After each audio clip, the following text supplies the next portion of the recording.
perkenalkan beliau dulu sebelum mulai presentasinya dan juga materi hari ini.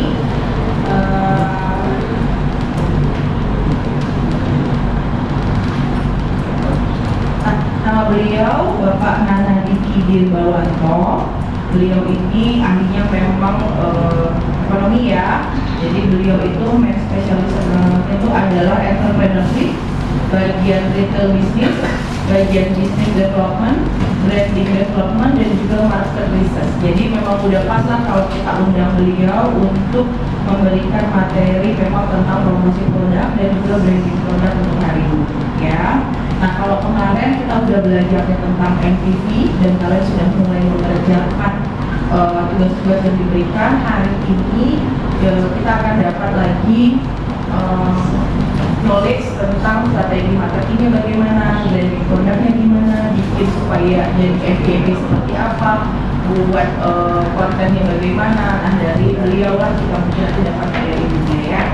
Nah, untuk pendidikan beliau itu Bachelor of Management dari Universitas Negeri Semarang, dan selanjutnya beliau Master of Business Administration dari ITB ya. Nah, experience beliau itu banyak ya. Beliau ini adalah owner dari Nasto Talent Agency, jadi sampai sekarang, jadi memang yang kita undang ke sini tuh memang pengusaha juga gitu ya. Jadi wajarlah kita undang kemari gitu ya. Kemudian juga ada beliau ini owner dari Nasto ya, kemudian juga dosen juga, dan beliau ini adalah sekretaris prodi juga di administrasi di administrasi bisnis. Nah, kemudian juga beliau ini commercial manager juga di BPRI. Tahu BPRI? Tahu ya? Yang Badan Pusat Riset tahu? Tahu ya. Nah, ini beliau ini manajernya. Nah, jadi ekspertise dari beliau ini certified consultant for digital marketing, dan beliau mendapatkan certified entrepreneurship educators dari Wilson College USA yang ada di Amerika juga. Nah, jadi kita harus kalian banyak tanya ya ke beliau, tanya apa aja yang bisa nanti menunjang untuk ide usahanya kita. Ya, selanjutnya untuk waktu dan tempat kami kasih.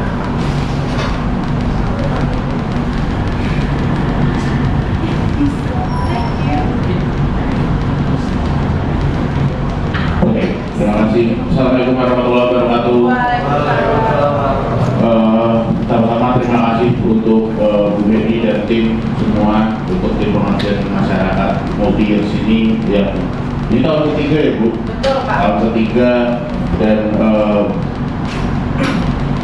menjadi sebuah program yang terus jalan dari tahun 2023 terus jadi. Saya kebetulan sama Bu Beni cukup banyak, kita lama ya, soal kalau kita bicara startup segala macam. Ya. Terus kebetulan tadi sudah sedikit disampaikan Bu Beni, saya saat ini sebagai manajer komersialisasinya Badan Pengembangan Riset Inovasi USU Enterprise yang kantornya di seberang Fakultas Hukum. Terus memang basicnya kalau saya ya kemarin udah ketemu Pak Arif ya, Bu Eni udah ketemu Pak Arif juga, saya Pak Arif nanti ketemu Pak Denny. Kami memang fokus utamanya memang pengembangan UMKM dan startup, dan kami kalau misalkan bicara ini ya memang programnya Bu Eni dan tim ini salah satu program unggulan yang diharapin memang tiap tahun tuh menghasilkan startup yang bisa jadi unggulannya USU gitu. Karena kebetulan di tahun balik sedikit di tahun 2023-2024 kita tuh USU punya 20 startup unggulannya Kementerian Koperasi, kebetulan salah satunya juga Bu Beni pernah beberapa kali ikut pitching ya Bu, beberapa kali ikut pitching. Terus kebetulan ada yang kalau mahasiswa kemarin ada yang udah sempat diberangkatkan ke Australia satu startup, dan memang harapannya ke depan sih muncul startup yang jauh lebih sustain dan memang betul-betul memberi dampak. Nah, hari ini saya diminta Bu Beni dan tim untuk kita bicara dan cerita. Saya sebenarnya bukan ngajarin di sini, tapi saya mau sharing aja soal, karena rata-rata eh, seperti yang kita tahu rata-rata founder dari startup itu berasal dari disiplin ilmunya ya berhubungan sama komputer, teknologi yang mungkin selama ini juga kalau abang dan kakak sekalian tahu masih membutuhkan orang-orang yang di bidang sosial humaniora atau yang kalau kita bicaranya di bidang bisnis, di bidang ekonomi, karena memang kalau kita bicara tim itu nggak bisa hanya tim walaupun foundernya memang yang tahu sekali produk knowledge-nya, tapi kita butuh keluar itu dalam artian orang perlu lebih banyak tahu lagi tentang produk yang kita buat itu apa, startup yang kita buat itu apa, barang ini tuh fungsinya apa, dampaknya apa, impact-nya apa. Nah sebenarnya kita mau ngobrol dan sharing soal itu hari ini. Pertama kalau kita bicara kenapa sih butuh strategi marketing, kalau kita bicara saya selalu bilangnya bahwa ini strategi marketing. Kenapa? Karena marketing itu yang orang tahu selama ini kan cuma jualan. Padahal marketing itu bukan jualan, kalau negara sekalian. Jadi kalau marketing itu poin utama marketing itu marketing dan branding, poin utamanya adalah create awareness. Create awareness untuk apa? Biar orang paling nggak tahu tentang produk yang kita hasilkan itu apa, yang kita punya itu apa. Kalau kita bicara sini, strategi marketing penting karena memberikan arah dan fokus bagi perusahaan, membantu memastikan bahwa semua upaya marketing selaras dengan tujuan bisnis jangka panjang. Jadi maksudnya marketing itu intinya adalah kita mencapai tujuannya itu apa aja yang sudah kita lakuin. Jadi bukan hanya kalau kita bicara startup kan kebanyakan startup itu kan punya produk-produk yang intangible, nggak kelihatan, tapi kan punya dampak dan impact. Nah, gimana caranya dampak dan impact dari startup yang kita hasilkan, apalagi kalau kita bicara startup digital. Startup digital itu rata-rata adalah yang saat ini jadi tren adalah startup yang punya produknya menyelesaikan banyak sekali urusan dan masalah di masyarakat. Saya ambil contoh sesimpel bahwa kalau kita kayak produk dan yang startup yang kita pakai hari-hari, Gojek ataupun Grab, sebenarnya kan Gojek kalau kita cerita soal Pak Nadiem Makarim awal-awal buat Gojek, itu sesimpel menyelesaikan masalah dia sendiri. Bahwa kalau ceritanya kan dia buat Gojek karena kebetulan beliau lulusan US, pada saat itu Uber udah banyak dipakai, tapi sebenarnya pada intinya adalah beliau tuh pada saat itu kerja di McKinsey ini salah satu perusahaan ekonomi yang cukup besar di Indonesia, di dunia sebenarnya. Beliau kerja di McKinsey Indonesia, terus mau berangkat ke kantor, kalau mau pesen taksi Bluebird pada saat itu terlalu lama nunggunya. Tapi kalau mau naik ojek pangkalan dia harus mau nggak mau jalan ke depan, sedangkan kalau naik mobil dari daerah pribadi macet. Akhirnya beliau buat aplikasi Gojek yang sekarang kita sama-sama tahu bahwa kita pakai dan akhirnya jadi lifestyle untuk kehidupan sehari-hari gitu. Nah, sebenarnya tujuan marketingnya itu ada di situ kalau kita bicara Gojek, bukan tentang jualannya. Bahwa pesannya itu tersampaikan bahwa Gojek ini apa sih gitu.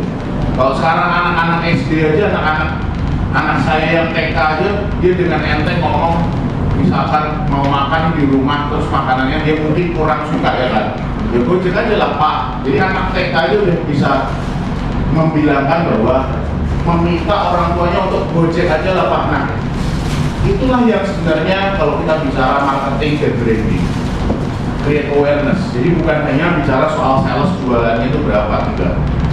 Tujuannya itu anak kecil, anak saya itu umur 6 tahun baru ulang tahun, jadi TK besar, dia dengan enteng membilangkan bikin Gojek aja lah Pak. Jadi bahwa Gojek ini kan sesuatu yang bukan hanya orang-orang di usia matang yang tahu. Anak kecil aja sekarang udah bisa menyebutkan bahwa bahkan kalau kita tarik ke belakang di era kalian lah, era kalian kan bahkan waktu kalian TK belum ada Gojek. Belum kepikiran anak TK waktu TK, apalagi zaman saya dan zaman Bu Heni dan semuanya ini, kami kan bahkan kami adalah generasi terakhir yang perpindahan transformasi betul-betul dari analog ke digital. Nah, inilah sebenarnya kalau kita bicara strategi marketing. Terus bedanya sama taktik marketing, strategi marketing itu mencakup rencana jangka panjang untuk mencapai tujuan. Jadi ke depan itu kita mau pinginnya jadi apa sih dan ngapain aja untuk mencapai itu. Nah, ini yang harus dibuat gitu. Bahwa strategi itu rencana jangka panjang, taktiknya adalah untuk mencapai strateginya itu apa aja yang harus kita kerjain. Karena kadang kalau kita bicara levelnya UMKM, levelnya startup, itu rata-rata abang dan kakak sekalian sebagai orang dan founder yang punya startup itu nggak tahu dan mungkin belum ready kira-kira kita bakal ngapain ya, atau tujuan sampai ujungnya itu kita ngapain ya. Karena sering sekali yang terjadi, beberapa kali saya datang pitching, nemenin startup di musuh pitching, data pitching, produk kita nggak pernah kalah bagus. Sumpah nggak pernah kalah bagus, nggak pernah kalah bagus. Selalu kalahnya adalah produk yang kita punya itu nggak punya tujuan. Karena yang namanya investor kan mengharapkan sustainability kan. Dia udah mau invest duit nih, pasti kan nggak mungkin berharap nanti udah injek 100 juta, misalkan 100 juta, kalau kita bilang dalam jumlah yang besar lah, apalagi dalam jumlah besar, 1M kita bilang, aku injek 1M, tapi ternyata produknya, startupnya, perusahaannya, barangnya nggak jalan dan nggak tahu nih akhirnya jadi apa.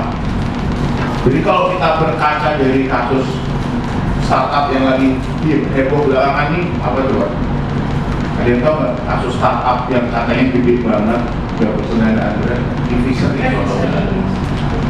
Eviser itu ada yang tahu Eviser nggak? Tahu? Tahu. Namanya Eviser itu yang punya namanya Gibran juga kebetulan.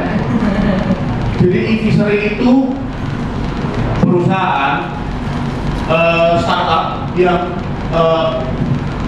mereka mengembangkan peternak ikan.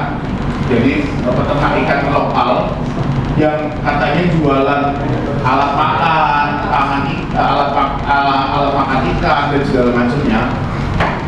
Sempat digadang-gadang, wah ini startup yang bagus banget, tapi turns out berujung jadi fraud karena dapat pendanaan yang besar sekali. Terus uangnya itu dipakai untuk menghidupi kehidupan lifestyle orang-orang sekitarnya, orang-orang yang ada di situ. Nah, hal ini yang paling sekarang akhirnya buat orang tuh sama startup jadi kayak, takutlah injek ke startup apalagi sifatnya digital. Karena kan hal-hal yang sifatnya intangible, service ataupun bentuknya software ataupun bentuknya aplikasi itu kan nggak kelihatan kan. Kelihatannya cuma kalau ketika dampak dan impact-nya ada. Setelah itu kalau nggak ada ya udah. Sedangkan investor kan pasti maunya injek uang, dia berharap return kan kalau kita bicara. Kan nggak mungkin kalian mau misalkan diajak temennya, yuk jualan yuk, aku modalin deh 100.000 misalkan. Pasti kan berharap ada baliknya kan. Walaupun kita bilang baliknya berapa? 20.000, jadi dapat 20%. Nah, itu juga yang diharapkan investor. Nah, tujuannya cuma dua, saya nggak pernah buat tujuan yang lain, tapi fokusnya sama dua ini. Fokusnya cuma dua ini. Pertama, meningkatkan kesadaran merek, create awareness. Dulu waktu saya ngambil lagi contoh paling gampang tuh Gojek, saya ingat betul. Pertama kali launching Gojek ada, saya kebetulan kan besar tuh di Jakarta. Jadi saya besar di Jakarta. Saya lahir tuh di Semarang, terus besar tuh di Jakarta. Waktu saya besar di Jakarta tuh, Gojek tuh lagi gila-gilanya bakar duit. sampai masuk TV yang saya bahkan ingat betul tuh pada saat itu masuk hitam putihnya di Corbusier, terus ini layanan apa ya, terus udah mulai coba di download. Ketika di download, saya pertama kali yang saya lakukan adalah karena pada saat itu saya masih nggak percaya dalam artian ini beneran, karena yang ditakutkan adalah pada saat itu kan kita nggak terbiasa sama halnya orang yang nggak kita kenal datang ke rumah gitu, paham nggak? Di Bedus saya niatnya ngantar makanan, jadi pada saat itu layanan pertama kali yang saya pakai itu saya ingat betul tuh GoTix, karena dulu kan GoTix-nya bukan kayak sekarang kan, bisa sekarang kan jadi Tix ID kan, udah nyambung, tinggal di scan barcode aja. Kalau dulu tuh betul-betul literally pure yang beli adalah drivernya ngantri di sinemanya, drivernya ngantri. Saya ingat betul saya mau nonton, padahal rumah saya sama bioskop itu jaraknya cuma nggak ada 5 kilo pokoknya. Pokoknya kalau hitungan Jakarta tuh dekat, masih satu daerah gitu di Pisaro. Jadi saya pakai aplikasi Gojek pada saat itu iseng untuk beli tiket bioskop, karena asumsi saya nggak mungkin lah ya, maksudnya pada saat itu kan masih banyak sekali was-was kalau antar makanan kan datang ke rumah, jadi tahu pula rumah kita di mana kan gitu.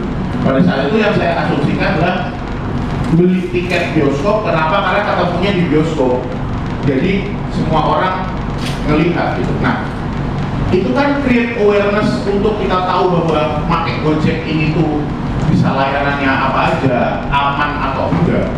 Itu kan bukan dalam satu waktu gitu, nggak bisa dalam launching terus orang tahu bahwa oh produk kita tuh ngapain. Nah, makanya yang pertama adalah tujuan pertama kali nggak lain dan nggak bukan itu adalah create awareness. Makanya kalau kita bicara abang-abang dan kakak sekalian buat produk, apapun produknya dan terutama digital startup, saya selalu bilang bahwa digital startup itu wajib create awareness.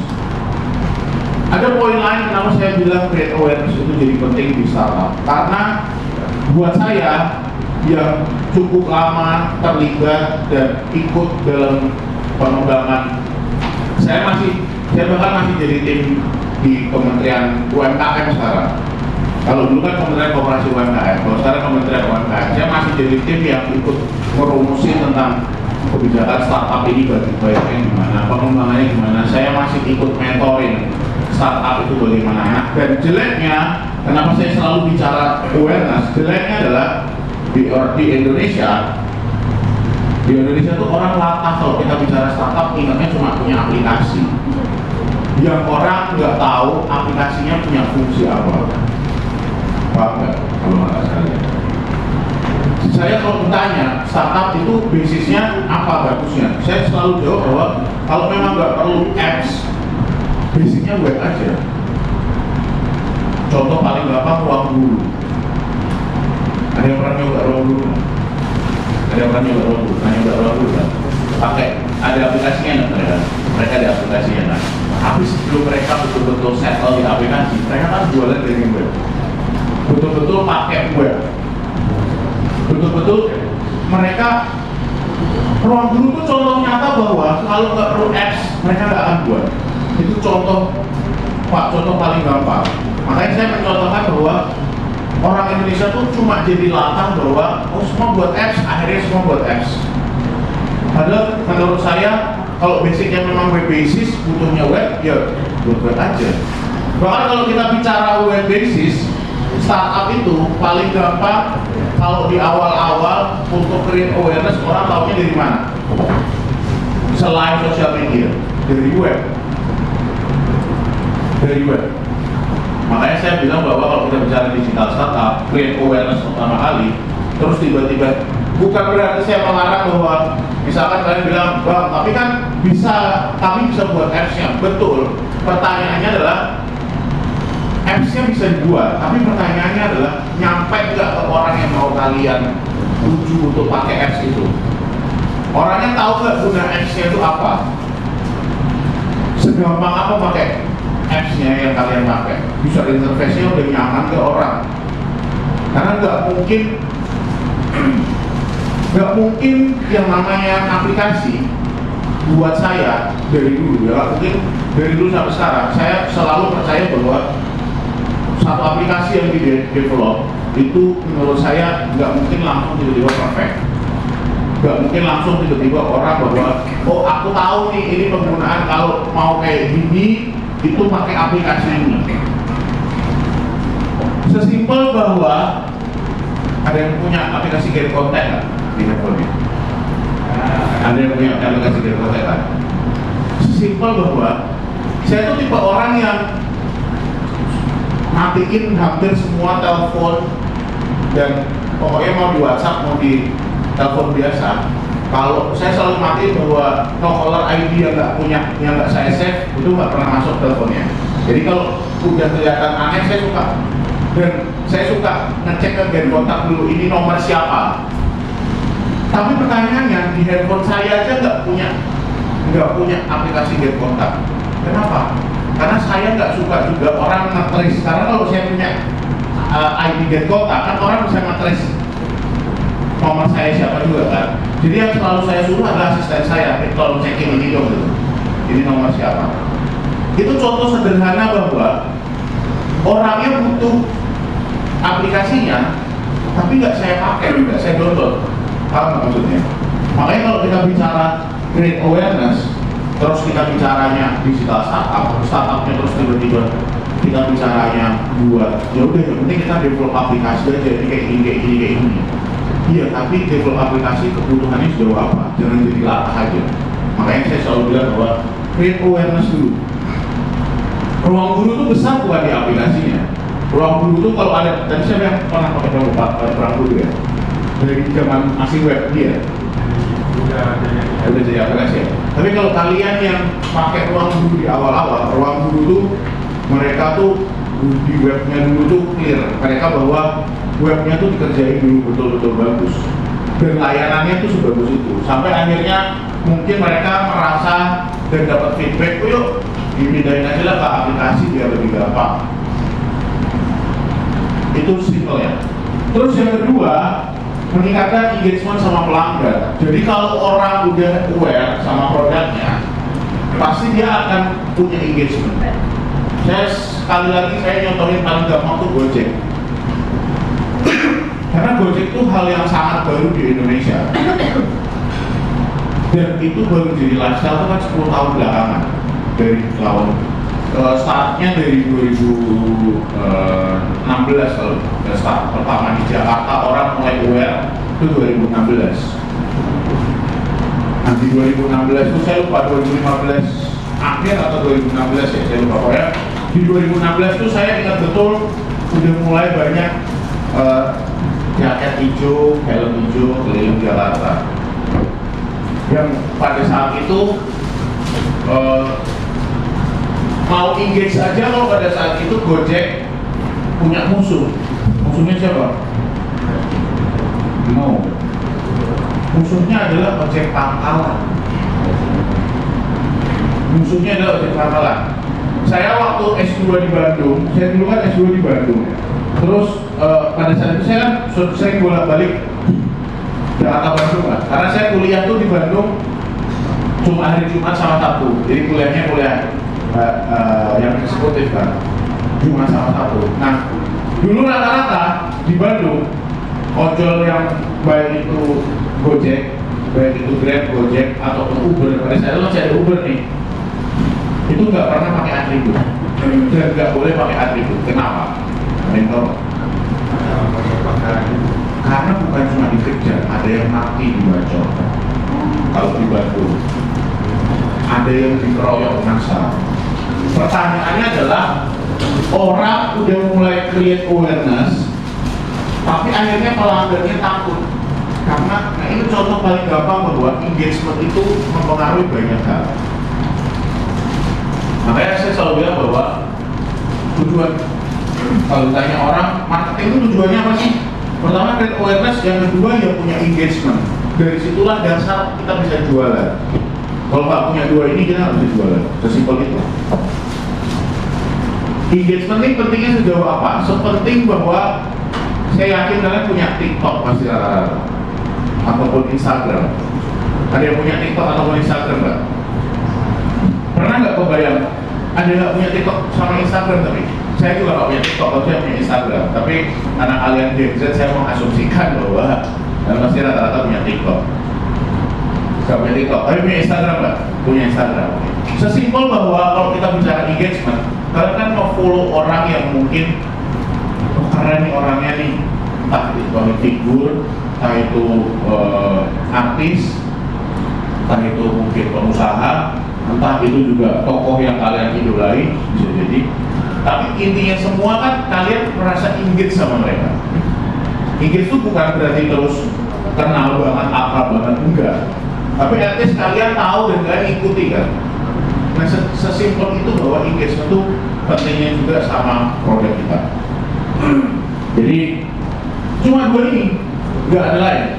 Nah kalau kita bicara engagement, meningkatkan keterlibatan dari pelanggan, menciptakan hubungan yang lebih kuat dan interaktif antara merek dan konsumen yang dapat membawa loyalitas.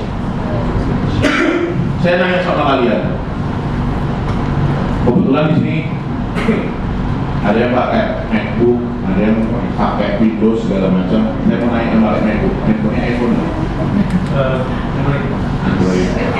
Ini adalah contoh nyata bahwa engagement itu nggak melulu soal terpaku sama satu barang. Paham maksud saya kan? Ada juga orang yang tipikalnya kayak saya, pakai handphonenya iPhone, pakai MacBook. Karena saya tipe orang yang nggak mau ribet. Ya udah tinggal di airdrop satu ke sini ke sini. Di rumah pun pakai iPad karena biar nggak repot. Walaupun saya sebenarnya adalah preferably, saya cenderungnya itu dari dulu lebih sering dan suka pakai Android, jujurnya. Tapi akhirnya kenapa? Karena kita bicaranya adalah interaksinya antara merek yang kita punya sama konsumennya yang mana itu kita, itu kan bisa jadi berbeda-beda. Ada juga, banyak juga yang ada yang punya iPhone nggak? Ada yang punya iPhone nggak? Laptopnya apa? MacBook juga. Berarti sama kayak saya. Ada yang handphonenya iPhone, tapi laptopnya Windows. Nah, oke. Contoh, ada satu lagi. Itu contoh gampang bahwa orang tuh nggak bisa. Banyak sekali yang bilang sama saya kalau misalkan handphonenya iPhone, terus laptopnya misalkan AirPods atau AlienWorks, terus saya suka ditanya kenapa nggak MacBook Pro, saya suka tanya gitu, iseng sebenarnya. Terus orang sering bilang bahwa nggak secepat itu juga, terus nggak bisa diputar-putar segala macamnya, aplikasinya masuknya susah, ada yang harus ada yang berbayar, nggak bisa di-crack, kan alasannya banyak kan. Jadi, tapi pada intinya sebenarnya saya mau bilang bahwa orang tuh rata-rata engage sama sesuatu yang buat mereka nyaman. Yang mau saya bilang, kan nggak mungkin juga kita bisa maksain teman kita, oh pakai iPhone tapi nggak pakai MacBook, oh harus pakai MacBook, kan saya nggak mungkin nyuruh bunyi kayak gitu. Karena kalau nggak pakai MacBook kan, pakailah MacBook kan. Padahal Bu Heni bisa jadi lebih nyaman pakai Windows. Ayah saya lebih lucu lagi, laptopnya MacBook, dari dulu nggak pernah ganti nggak pakai MacBook, selalu pakai MacBook. Menurut saya itu lucu ya. Tapi handphonenya selalu flagship yang Android. Saya sampai kok bisa ya nggak nyambung gitu. Kan hal yang nggak nyambung itu sebenarnya. Saya lebih maklum sama orang yang handphonenya iPhone tapi laptopnya Windows. Menurut saya lebih maklum, menurut saya ya. Kenapa? Karena penggunaan Windows itu kan udah jadi hal yang terbiasa sama banyak orang, apa maksudnya? Begitu juga sebenarnya penggunaan handphone. Orang cenderung lebih banyak pengguna Android kan sebenarnya. Tapi ketika ayah saya ngelakuin itu, bukan berarti salah ya bang, bukan berarti salah ya. Tapi karena saya punya contoh di rumah dari dulu, laptopnya selalu MacBook, nggak pernah nggak MacBook dan selalu MacBook Pro. Ya padahal beliau kerjanya nggak susah-susah, kerjanya cuma untuk ngetik. Tapi alasan beliau adalah, iya kalau pakai MacBook Pro dia nggak lemot. Padahal menurut saya bahwa ya kalau pakai ROG juga nggak lemot gitu.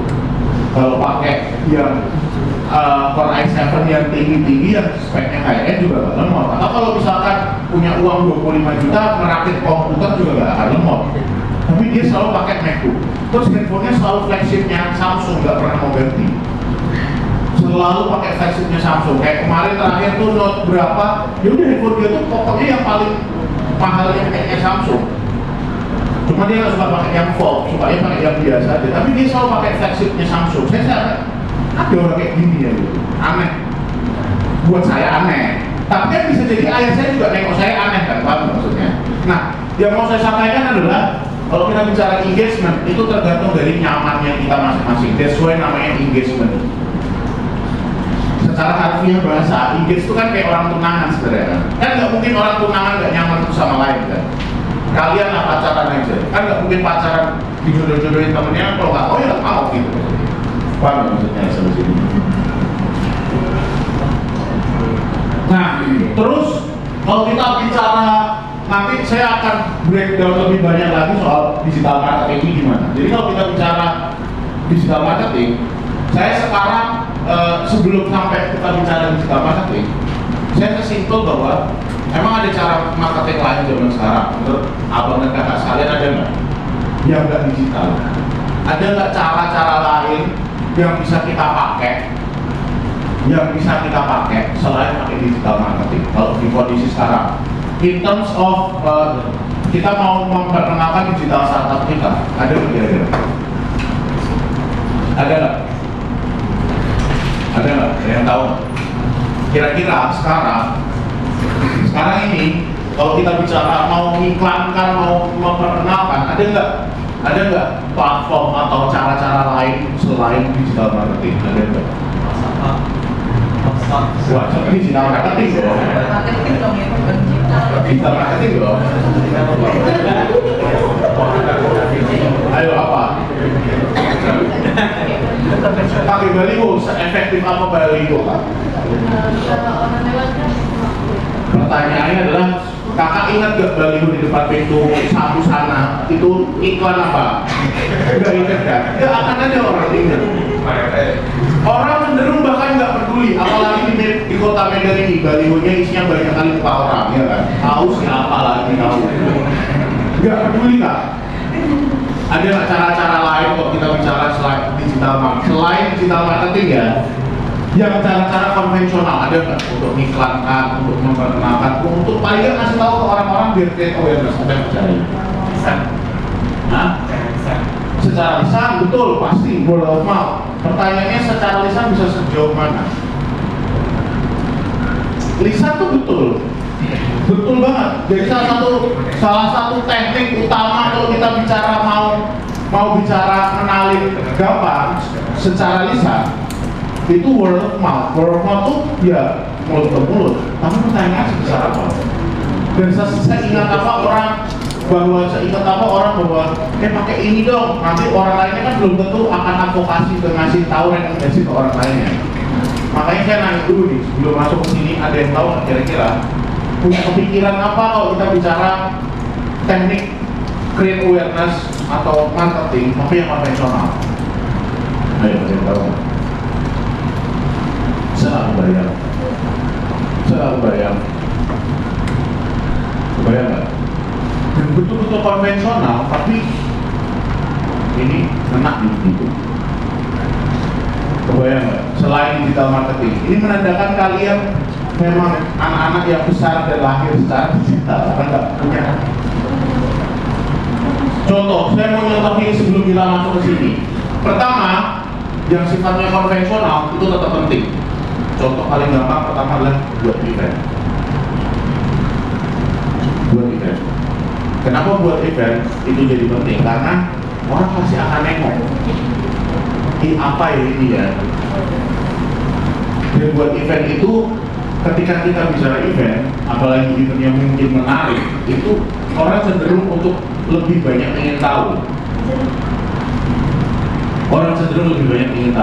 Makanya kalau kalian perhatikan sekarang, kalian lihat nggak BUMN yang punya podcast? Itu contoh paling gampang aja. Kalian lihat nggak di YouTube ada beberapa BUMN yang punya podcast. Contoh paling gampang Telkomsel. Di situ ada Surya Insomnia, ada Indra Jegel, ada Dita Fahrana. Entah apa yang dibahas padahal. Tapi sebenarnya kebetulan tampilannya adalah dari media dan platform digital. Tapi intinya kan mereka sebenarnya mengerjakan hal-hal yang sifatnya konvensional kan. Sifatnya konvensional, talk show, tapi dibungkus kayak gitu. Terus apa hubungannya sama Telkomsel? Terus kalau melihat belakangan yang kelihatan juga secara konvensional, walaupun media digital, itu beberapa BUMN bahkan buat cerita-cerita pendek. Ada yang ngikutin nggak? Ada yang tahu di YouTube? Coba kalian explore lebih lagi. Di YouTube banyak sekali BUMN itu buat cerita-cerita pendek yang bukan berarti jelek, enggak, bagus-bagus banget cerita pendeknya. Bagus-bagus banget cerita pendeknya. Storytellingnya bagus banget, videografinya bagus banget. Yang mau saya bilang adalah terlepas dari ini, secara konvensional juga harus dikerjain. Ya contohnya adalah event itu jadi salah satu. Atau kalau mau lebih jauh lagi dan ngasih dampak lebih besar lagi, yang paling gampang adalah buat sesuatu yang memang dibutuhkan sama masyarakat. Buat sesuatu yang sekiranya dibutuhkan sama masyarakat. Atau kalau kita mau bicara lagi lebih jauh, saya suka bilang bahwa bisa jadi produk kita itu nggak dibutuhin sama masyarakat. Bisa jadi kan? Bisa jadi produk kita nggak dibutuhin masyarakat. Tapi yang mau dimainkan adalah psikologis dari orang-orang atau calon orang-orang yang mau pakai produk kita. Orangnya bisa jadi nggak butuh, tapi orangnya bakal pakai. Jadi kalau dibilang bahwa kita butuh sesuatu produk yang dibutuhin sama customer, enggak, saya nggak pernah bilang kayak gitu. Itu kalimat-kalimat orang yang mau ngasih motivasi bisnis.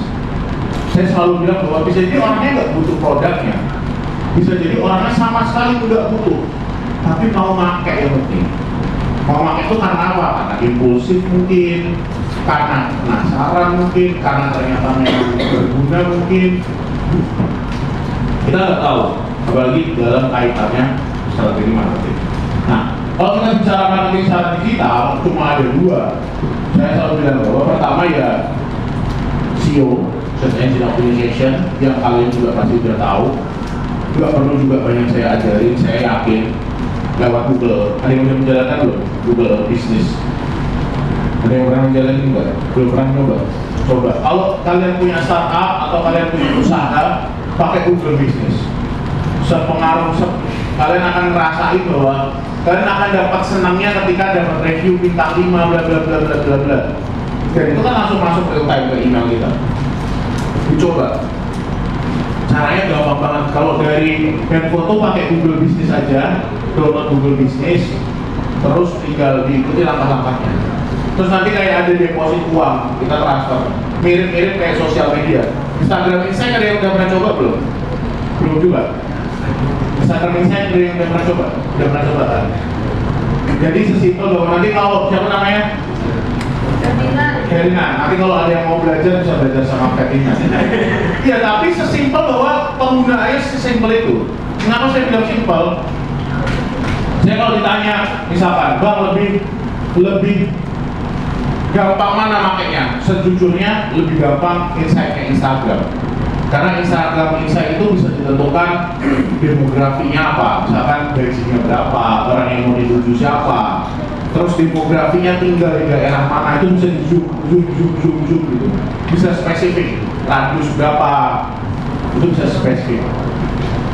Bahkan bisa spesifik yang orangnya punya interest apa, hobinya apa. Nah, kalau kita bicara ini, cuma dua ini, SEO sama media sosial. Nah, nanti saya akan bahas, di bahan lain saya akan bahas soal cara buat konten itu bagaimana. Tapi pada intinya, kalau kita bicara search engine optimization, bicara soal sosial media, itu dicari yang paling tepat. Ini saya mau mencontohkan. Kira-kira kalau kalian punya startup, ya kan? Startupnya rupanya banyak membantu di pedesaan misalkan.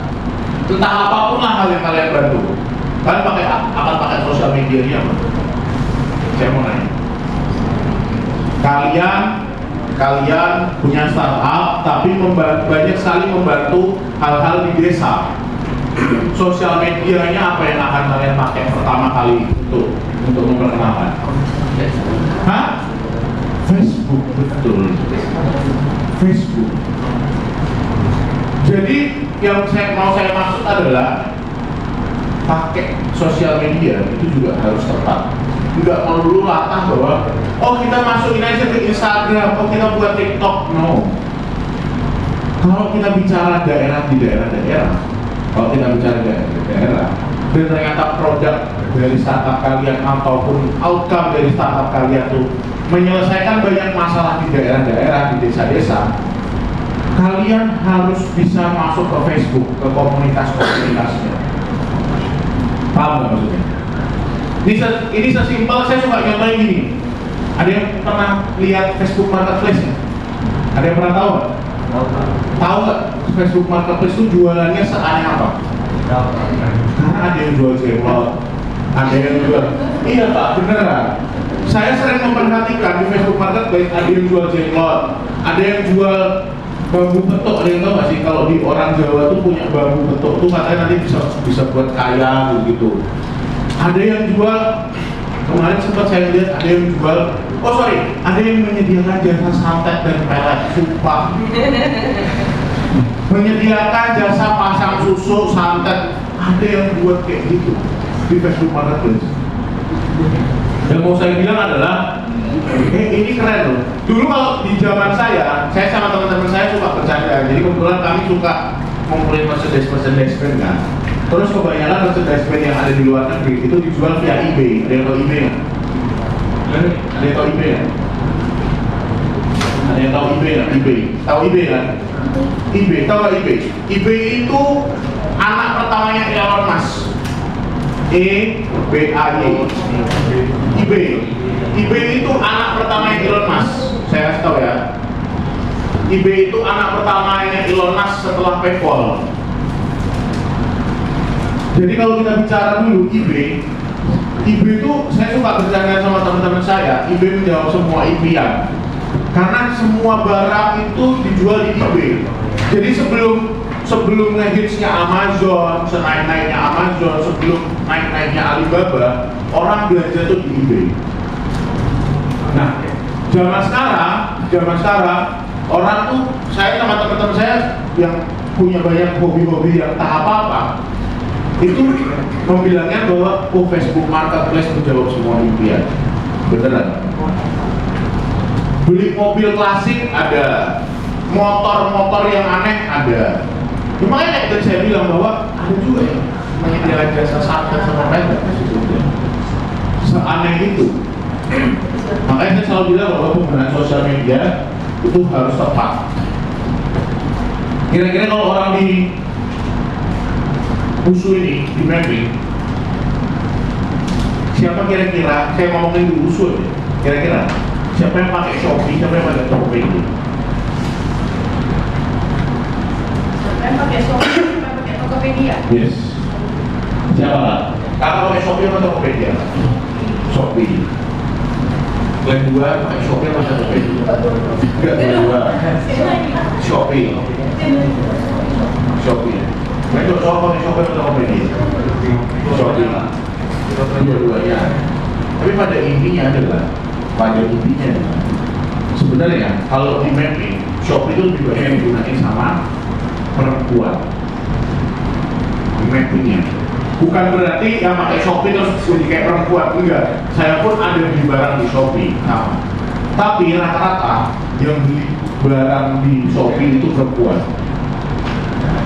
Nah, yang beli barang di Tokopedia kebanyakan adalah laki-laki dan bapak-bapak.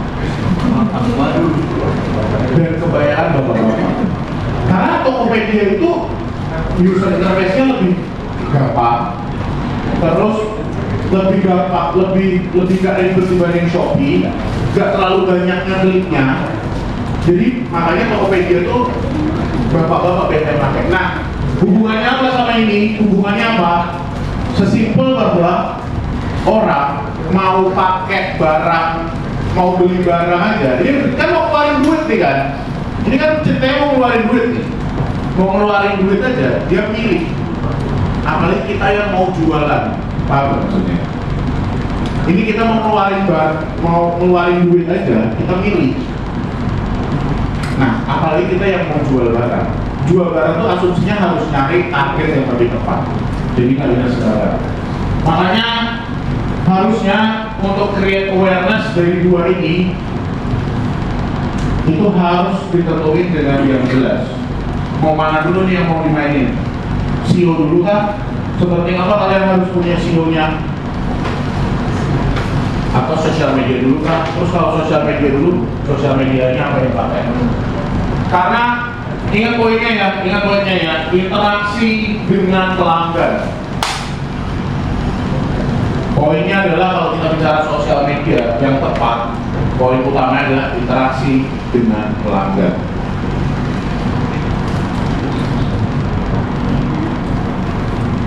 Nah, terus tadi yang saya bilang bahwa yang secara tradisional itu harus dijalankan. Kenapa harus dijalankan? Karena suka nggak suka tetap efektif. Makanya Gojek pertama kali iklannya di mana? Cerita saya tadi kan. Gojek pertama kali iklannya itu di hitam putih. Saya ingat betul karena kebetulan saya lagi nonton TV. Saya kebetulan adalah tipikal orang yang nggak pernah nonton TV dari saya SMA tuh nggak pernah nonton TV. Cuma pas banget kebetulan lagi makan malam di Tambun itu kan menjelang habis sholat maghrib gitu kan. Saya mau makan malam terus saya habis sholat maghrib terus ngeliat kok apa nih Gojek gitu. Itu contoh sederhana bahwa bisa efektif apa kalau kita bicara penggunaan marketing yang tradisional. Nah, ini yang mungkin kenapa saya bilang tadi bahwa sejago-jagonya founder startup itu tetap butuh orang sosial hubungannya orang. Kalau kita bicara Mark Zuckerberg, orang terdekatnya juga ada yang lulusan ekonomi. Siapa? Dia tahu? Siapa orang terdekat Mark Zuckerberg yang lulusan ekonomi? Kebetulan dia nikah sama orang Indonesia. Jadi salah satu orang kepercayaannya Mark Zuckerberg itu namanya Safin, tinggal di Singapura, nikah sama orang Indonesia. Yes. Dan itu kenapa akhirnya setiap owner founder startup itu butuh orang yang jago bisnis. Itu penting. Nah, tujuannya apa? Sesimpel bahwa kita tahu target audiensnya itu siapa. Kalau di ilmu ekonomi ada yang namanya STP, ada yang pernah tahu nggak? STP, Segmenting, Targeting, Positioning. Jadi kalau kalian nanti pulang dari sini, ingin tahu sebenarnya startup aku ini yang bakal pakai siapa ya? Kalian pelajarin soal STP, Segmenting, Targeting, Positioning. STP. Nah, kalau kita bicara analisis target audiens ini, STP itu tadi, segmentasi itu kayak misalkan kita tahu nih segmen kita yang mau dipakai, yang dituju itu siapa. Segmen itu biasanya terbagi berdasarkan demografi paling gampang, pendapatan, hobi, usia, jenis kelamin, domisili, itu paling gampang. Nah kalau targetnya itu menyasar ke siapa? Misalkan usia sekian sampai sekian, pendapatan sekian sampai sekian, yang ditargetkan itu siapa? Misalkan targetnya anak sekolah, anak kuliah, orang fresh graduate. Nah itu target yang menyasarnya lebih tepat lagi siapa? Di umur segitu tuh targetnya paling banyak itu siapa? Karena segmentasi itu bisa jadi lebih luas. Jadi ST targeting. Nah positioning itu bicara startup kalian, perusahaan kalian itu udah ada di level mana. Saya mencontohkan paling gampang adalah, pernah nggak kalian lihat iklan Mercy atau BMW di TV? Nggak pernah.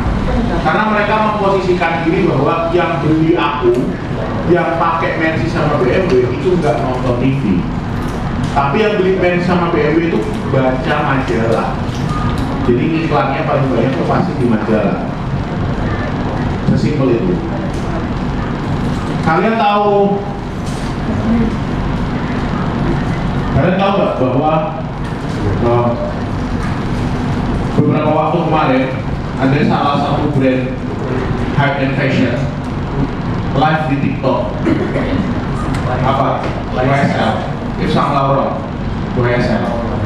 YSL ketika YSL ini buat live di TikTok, itu semua orang heboh. Kenapa? Karena asumsinya berdasarkan data ya, barang yang laku di TikTok tuh harganya 0 sampai 50 ribu rupiah, dan itu 80%. Ini by data ya. By data, barang yang laku paling banyak di TikTok itu 70 sampai 80% harganya 0 sampai 50 ribu rupiah. Ini by data. Makanya ketika akhirnya YSL buat live di TikTok, orang semua kaget kayak, YSL ini. Tapi ternyata terjauh ada juga yang beli, paham nggak? Kayak misalkan paling orang apa yang sering kalau pakai YSL pakai cushion-nya itu 1,5 juta harga sekian segitu. Di live-nya kemarin terakhir saya ngecek dapat diskon 200 ribu.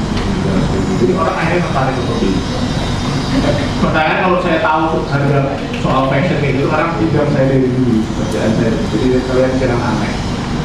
Siapa tahu kalian aneh bapak ini tahu soal fashion YSL, siapa tahu kalian mikir, tapi memang bidang kerjaan saya dari dulu. Nah, itu contoh paling gampang kenapa STP itu penting. Jadi kita tahu bahwa posisi perusahaan kita tuh di mana. Posisinya tuh di mana perusahaan kita. Jadi tadi kayak sesimpel bahwa kalian yang pernah ke Jakarta loh. Udah pernah ke Jakarta loh? Udah, yang pernah ke Jakarta kan? Pernah main ke belum? Nanti suatu saat kalau main ke Jakarta, kalau yang belum, tapi kalau yang udah kalian perhatiin, kalian main ke Plaza Indonesia. Ada yang pernah masuk Plaza Indonesia belum? Jadi kalau nanti suatu saat kalian main ke Jakarta, kalian main ke Plaza Indonesia ya. Karena saya mau cuma bilang bahwa di Plaza Indonesia motor nggak boleh parkir. Tidak ada parkiran motor. Sebenarnya itu sign yang sudah cukup jelas bahwa kalau kau nggak punya duit, nggak usah masuk sini. Atau paling gampangnya lagi adalah kalau kalian ke Jakarta, main ke Senayan City, ada parkiran mobil mewah dan motor mewah khusus di depan.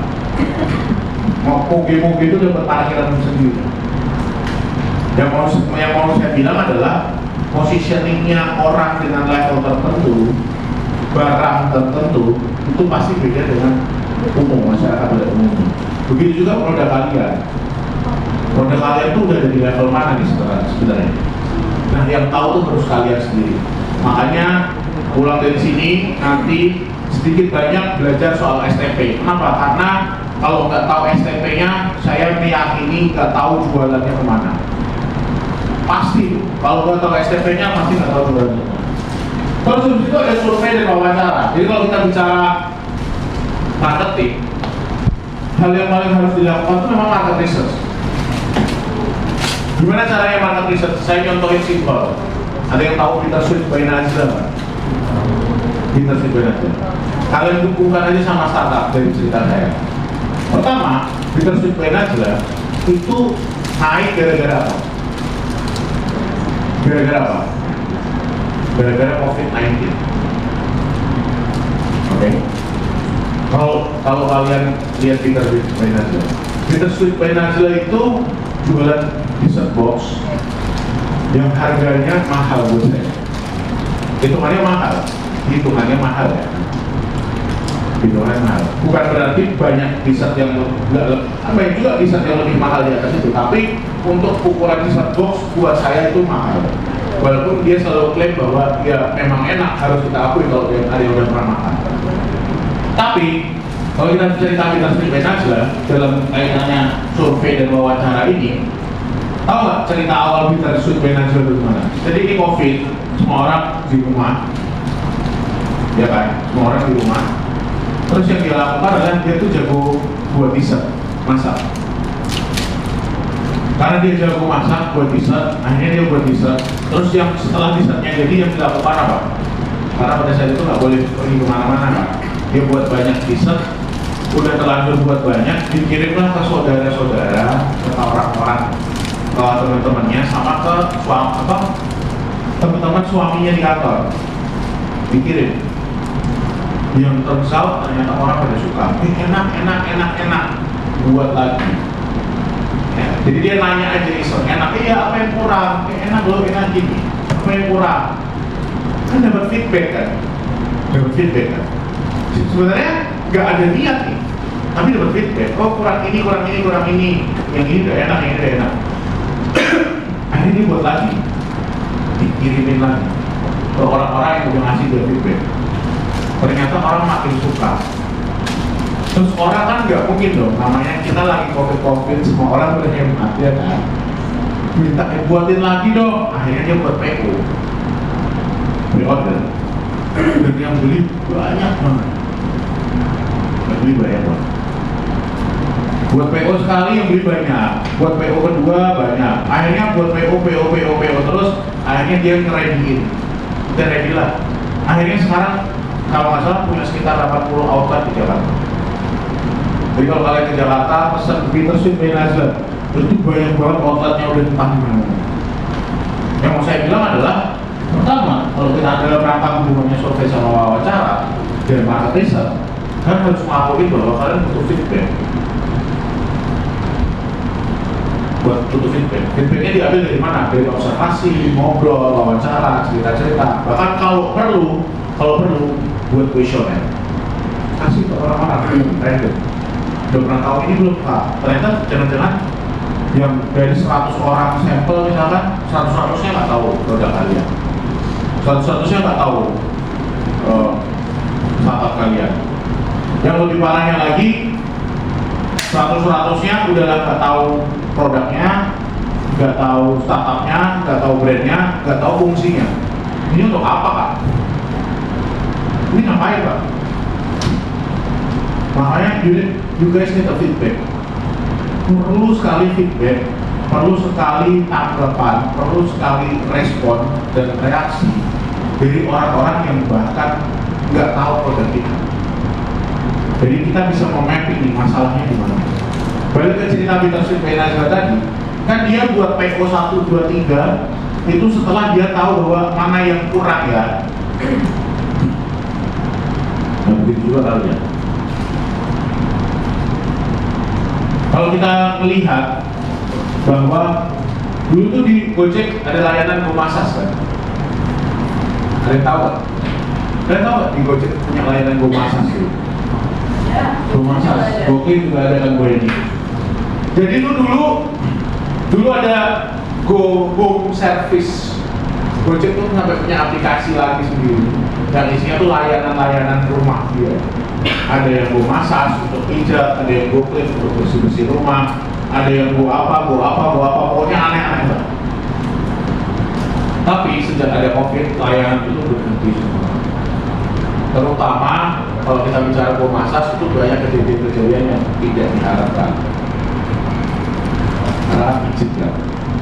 Nah akhirnya, kenapa akhirnya Gojek kalau kita bicara untung, saya yakin itu untung. Pertanyaannya kenapa di stop? Berarti kan pasti sudah dapat banyak feedback kan, Pak? Oh mungkin terjadi seksual harassment misalkan juga. Oh mungkin terjadi orang yang datang ke rumah pemasasnya atau terapisnya kita nggak tahu mencuri barang di rumah. Jadi mungkin banyak. Dan saya yakin perusahaan sebesar Gojek di kondisi saat itu nggak mau mempertaruhkan reputasinya. Makanya kita tahu nggak impact-nya sebesar apa ngasih bintang di driver itu? Itu sesimpel itu. Itu contoh paling gampang kalau kita bicara gitu. Kalian tahu nggak impact-nya sebesar apa ngasih bintang untuk driver? Udah pernah ada yang pernah dan jangan dicoba ya, saya kasih tahu ya, jangan dicoba. Kalian tahu nggak impact-nya bintang 1 di driver itu apa? Tahu? Ada yang tahu? Dan jangan dicoba, saya kasih tahu. Jangan dicoba, itu orangnya nggak bisa makan. Karena bintang 1 orangnya anak suspek.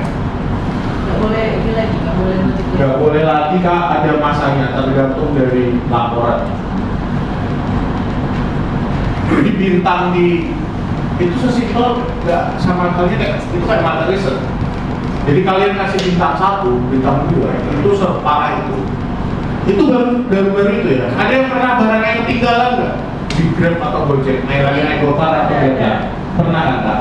Itu juga impact-nya sebesar itu kalau kalian tahu. Begitu dapat laporan barang ketinggalan, Gojek sama Grab itu tidak akan mempertaruhkan reputasinya untuk hanya sekedar handphone di situ.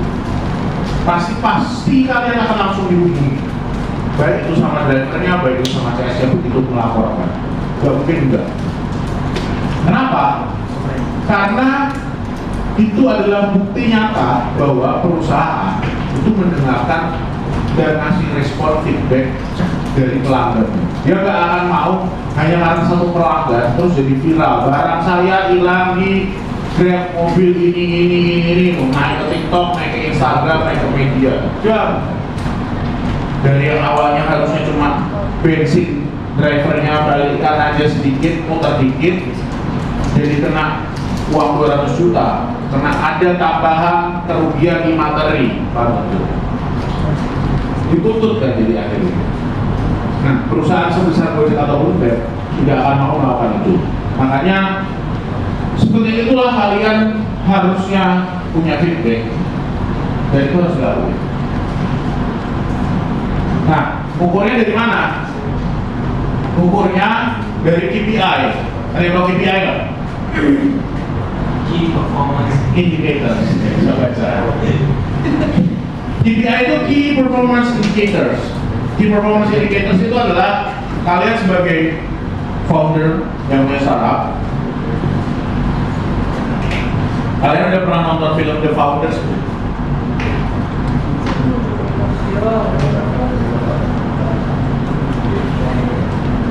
Kalian udah pernah nonton film? Belum ada yang pernah nonton, Pak. Belum ada yang pernah nonton? Coba browsing The Founders. Jadi kalau nonton udah nonton apa lah? Apa? Demon Slayer lah nonton. Demon Slayer? Iya. Ada yang nonton film The Founders, Founder, saya lupa. Oh, oke. Tentang McDonald. Ada yang pernah nonton belum tentang McDonald? Udah pernah?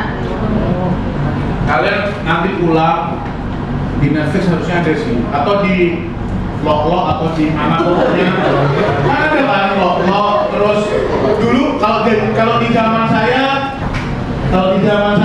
sini saya lupa namanya apa ya. Pokoknya gitulah. Pokoknya nonton. Bukan LK21 namanya. LK21 dari TV. Jadi pulang kalian nonton Founder. Filmnya tentang gimana McDonald berdiri. Oke? Yang mau saya bilang soal hubungan sama ini adalah bahkan perusahaan kayak McDonald aja yang dari dulu sudah berjalan itu mereka jelas punya KPI standar.